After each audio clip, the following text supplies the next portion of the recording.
Post-secondary education enrollment. Evidence from the first 4 waves of the National Income Dynamics Study.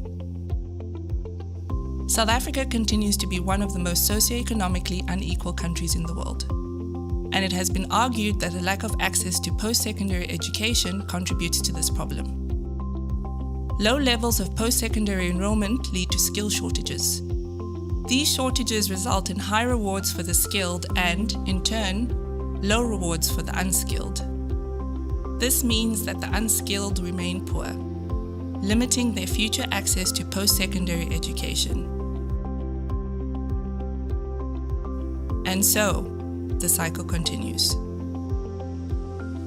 It is within this context that in 2013, the Department of Higher Education and Training presented a 20-year plan. This plan included increasing the number of technical and vocational education and training colleges, TVETs, which focus on the development of vocational or mid-level skills. Looking specifically at school leavers, only about half of South African youth complete secondary school, grade 12. And very few of those who do are eligible to enroll at a university. Given that TVETs are intended to train school leavers with a minimum schooling level of grade 9, they seem to be a logical alternative to universities. However, only 25% of grade 12 students who enrolled in post-secondary schooling within 2 years are enrolled at TVETs. Although we are seeing an increase in the proportion of school leavers enrolling at TVETs, this expansion appears to be a shift away from universities and private institutions towards TVETs, rather than an overall increase in post-secondary enrollment. To increase enrollment levels overall, attention needs to be given to the group of school leavers who are currently not enrolling in any post-secondary education. This information raises an important question. To what extent is entry into post-secondary education dependent on socioeconomic status, financial means, and academic merit? In answering this, we looked at the NIDS data to study the group of people who are younger than 30 years of age, were in grade 12 at some point since 2008, and were seen again by NIDS within 2 years. From this group, we see that university enrollees tend to come from higher income households and have better academic performance.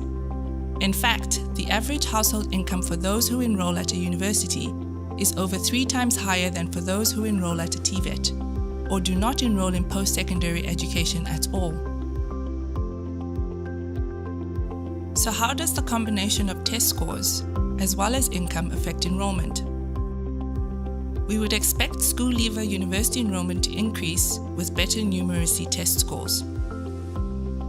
This is true for the richer and poorer households, but it is not true for middle-income households. So what is happening? Looking at TVET enrollment, we see that TVET enrollment drops to near zero for high test scorers from high and low-income households, as they enroll at university instead. In contrast, high test scorers from the middle-income bracket are more likely to enroll at a TVET than a university. A possible explanation for this is that richer households can afford university fees, and NSFAS supports the most able poor students, while middle-income households are financially locked out of university. So how do TVET enrollees compare to those who have not enrolled in any post-secondary education? Interestingly, TVET enrollees are more socioeconomically similar to those not enrolled in any post-secondary education than those who are attending university. More specifically, they are similar in terms of household size, location,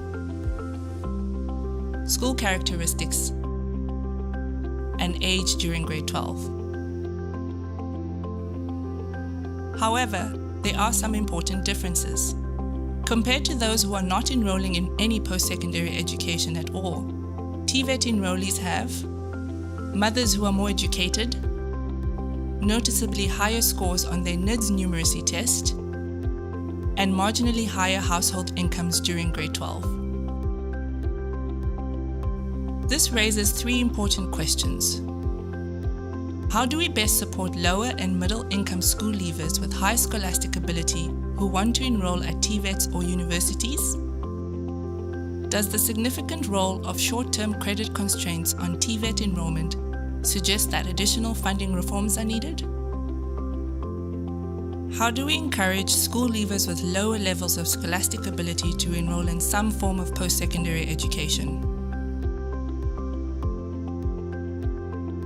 This video was drawn from the National Income Dynamics Study, which is an initiative of the Department of Planning, Monitoring and Evaluation.